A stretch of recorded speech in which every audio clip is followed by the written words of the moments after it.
Fieldsports TV, we published one of the most horrific allegations that I wrote myself a death threat letter, posted it to myself, and then told my family, the police and the world that it had come from someone else. I just hope that today's decision sends a very clear message, and that is you cannot lie about people. You cannot just fabricate stories to hurt them, cause them pain, ruin their lives without consequences.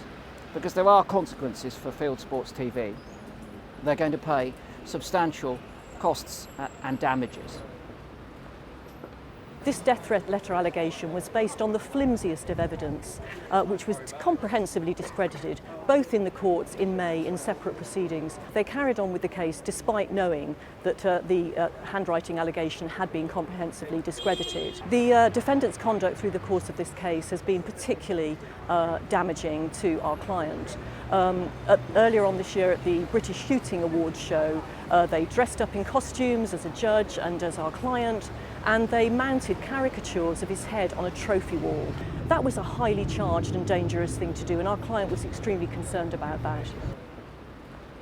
The behaviour of some parts of the field sports community is just abhorrent. It's hard to comprehend, really. A lot of us come into conservation with the intention of wanting to do good, and you don't really expect to be harassed or libelled or attacked, or all those sorts of things just because you want to protect wildlife.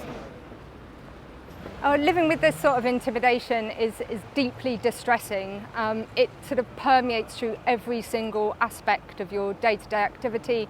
It never goes away, basically, from dawn to dusk. It's just constantly there, nagging away, sometimes amplified into more stressful periods, but even in the least stressful periods, it's just constantly there.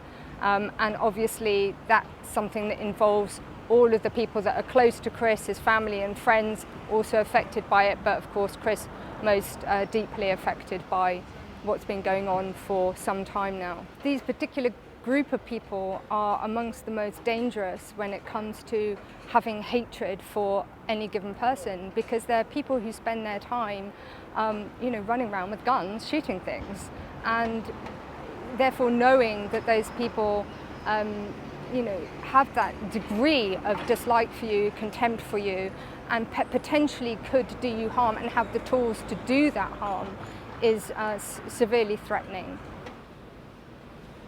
From a personal point of view, this is the end of a 2-year period where my life, a proportion of that life, has had to have been given over to basically protecting my reputation.